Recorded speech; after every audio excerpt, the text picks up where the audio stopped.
ஓம் சாய்ராம், ஜெய் சாய்ராம். எல்லாரும் நல்லா இருக்கணும், எல்லாருக்கும் நல்லதே நடக்கணும். அன்பு குழந்தையே, நீ எதிர்பார்த்துக்கிட்டு இருக்க விஷயங்கள் எல்லாம் நடக்காம கஷ்டமும் கவலைகளும் சோதனைகளும் தான் உன்னை துரத்துது.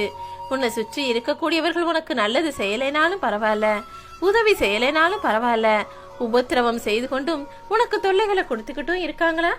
வருந்தாதே. அத்தனை போராட்டங்களையும் முடிச்சு வச்சு நீ ஆச்சரியப்படக்கூடிய வகையில உன் வாழ்க்கையில அதிசயத்தை நான் நிகழ்த்தினேன்.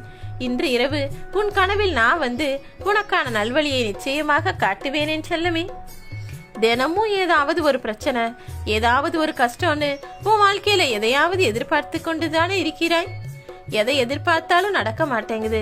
ஆனா கஷ்டமும் கவலைகளும் பிரச்சனைகளும் மட்டும் உன்னை விடாம துரத்துது.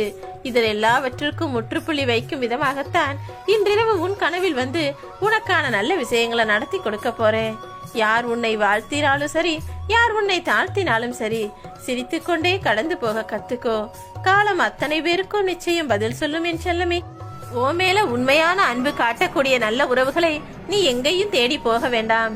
உன்மேல் பாசமான அன்பை கொட்டக்கூடிய உண்மையான நல்ல மனசுள்ளவர்கள் உன்னை தேடி வரும்படி நான் செய்வேன். அவர்களுக்கு நீ மரியாதை கொடுத்தாலே போதும் என் செல்லமே. உள்ளத்தில் கோபம் இருந்தால் மட்டுமே வெளியில் எதிரி இருப்பார்கள் என்பதை உணர்ந்து கொள். எதிரிகளே இல்லாத வாழ்க்கையை நீ மிகவும் ஆனந்தமாய் வாழணும்னு நான் ஆசைப்படுறேன். நீயாகவே ஏன் கோபப்பட்டு பேசி எதிரிகளை உருவாக்கி கொள்கிறாய்? எந்த மனிதர்களும் உனக்கு எந்த காலத்திலும் எதிரியாக இல்லாத அளவில் எல்லோரிடமும் நன்றாக சிரித்து பேசி சந்தோஷமாக வாழ்க்கையை அனுபவிச்சு வாழப்பாரு. நீ யாரையும் போய் பழி வாங்க வேணாம். உனக்கு கெடுதல் செய்பவர்களும் கெட்டது நினைப்பவர்களும் உன்னை சுத்தி இருக்கதான் செய்யறாங்க. நீ யாருக்கும் எந்த கெடுதலும் நினைக்கலனாலும் கூட என்னமா அவங்க நீதான் அவங்களுக்கு எதிரி போல நினைச்சுக்கிட்டு உன்னை பத்தி தவறா பேசிக்கிட்டு சுத்திக்கிட்டு இருக்காங்க. ஆனா அவர்களுக்கான வழிகளை, அவர்களுக்கான கர்ம அனைத்தையும் உன் சாயப்பா நான் பாத்துக்கிறேன். நீ தேவையில்லாம வருத்தப்படாத. வாழ்க்கையின் நிலையாமையை பற்றி நீ ஒரு கணம் சிந்தித்தாலே போதுமென் செல்லமே. இன்னைக்கு ஆடிக்கிட்டு இருக்கவங்க எல்லாம் ஒரு நாளைக்கு அடங்கத்தான் போறாங்க. நீ எதை பத்தியும் வருத்தப்படாத. உண்மையாக உனக்கு என்ன நடக்க வேண்டுமோ, எப்படிப்பட்ட வெற்றி கிடைக்க வேண்டுமோ அதை நான் உனக்கு கிடைக்க செய்வேன். நீ எந்த விதத்திலையும் தோத்துறக்கூடாது. உன் வாழ்க்கையை சந்தோஷமா அனுபவிச்சு வாழணும் நான் நினைக்கிறதாலதான் எல்லோரிடமும் உண்மையான அன்பை கொடுன்னு சொல்றேன். ஏன்னா வாழ்க்கையின் மிகப்பெரிய தோல்வி என்ன தெரியுமா? யார் உன்னை புரிஞ்சு நடந்துக்கிறாங்களோ, யார் உனக்காக வாழ நினைக்கிறாங்களோ அவர்களுக்கு நீ பொய்யாக இருப்பதுதான். அப்படிப்பட்ட தோல்வி உனக்கு வேண்டாமே செல்லமே. எல்லோருக்கும் உண்மையாக, நேர்மையாக, அன்பாக, பாசமாக பழகு. நீ புன்னகையோடு இருந்தாலே அது உன்னையும் நன்றாக நிம்மதியாக வாழ வைக்கும். உன் வாழ்க்கையையும் சந்தோஷமானதாக மாத்திரும்.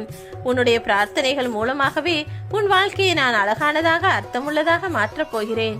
இனி உன் வாழ்க்கை முழுவதும் நீ நிம்மதியாக ரசிச்சு சந்தோஷமா வாழ்ந்து கொண்டிரு. எந்த ஒன்றாக இருந்தாலும் அதை நீ செய்வதற்கு தகுதியான ஆளாகத்தான் நான் உன்னை படைச்சிருக்கேன். உனக்குன்னு எந்த கடமைகள், பொறுப்புகள், வேலைகள் எதுவா இருந்தாலும் அதை முழு மனசோட திருப்திகரமா செய்யப்பாரு. நிச்சயம் நீ நினைப்பதெல்லாம் உனக்கு வெற்றிகரமாக நடந்து முடியும். எதையுமே ஆராய்ந்து தீர்ப்பு சொல்ல வேண்டாமேன் செல்லமே. அதை அதன் பாட்டுகளை விட்டுட்டாலே அது தானாகவே நல்லபடியாக நடந்து முடியும். நீயும் நிம்மதியோட மகிழ்ச்சியோட வாழலாம். யார் தவறு செஞ்சாலும் எல்லாத்தையும் மறந்துட்டு மன்னிச்சிட்டு நீ மகிழ்ச்சியோட வாழ்வதற்கான வேலைகளை செய். எல்லோருக்கும் நீ அன்பை கொடுத்து நேசத்தோடு இருந்தாலே எப்போது மகிழ்ச்சியாக வாழலாமேன் செல்லமே. இந்த உலகத்துல பலவீனமானவர்கள் தான் எப்போதும் பழி வாங்க நினைப்பார்கள். மனசளவுல வலிமையானவர்கள், பலம் உள்ளவர்கள், மற்றவர்கள் தவறுகளை மன்னிக்க கூடியவர்களாகத்தான் இருக்கிறார்கள். புத்திசாலிகள்லாம் எதையும் பொருட்படுத்தாம நீ நினைச்சத நினைச்சுக்கோ, நீ செய்யறத செஞ்சுக்கோன்னு அப்படியே விட்டு விடுவார்கள். என் அன்பு பிள்ளையான நீயும் யாரையும் பழிவாங்கும் நோக்கத்தோடோ அல்லது அவர்கள் செய்த தவறை நினைச்சு நினைச்சு வருத்தப்படும் கவலையோட எண்ணத்தோடோ இருக்காமல் அத்தனையும் பொருட்படுத்தாமல் கண்டுகொள்ளாமல் போய்விடு. கடமையை செய்பவர்களுக்கு கடமை இருந்துகிட்டே தான் இருக்கும். கவலைப்படுபவர்களுக்கு கவலை இருந்துகிட்டே தான் இருக்கும். கவலைப்படுவதை நிறுத்திவிட்டு கடமைகளை மட்டும் செய்து கொண்டு போ. எல்லா சந்தோஷங்களையும் பெற்று இதுவரை உன் வாழ்வில் அனுபவித்திராத ஆனந்தத்தோடு உன் வாழ்க்கையை சந்தோஷமாய் வாழ்வதற்கு உன் சாயப்பா நான் வழிகாட்டுறேன். நிச்சயமாக உன் கனவில் வந்து நல் குறிப்பை சொல்லித்தான் போவேன்.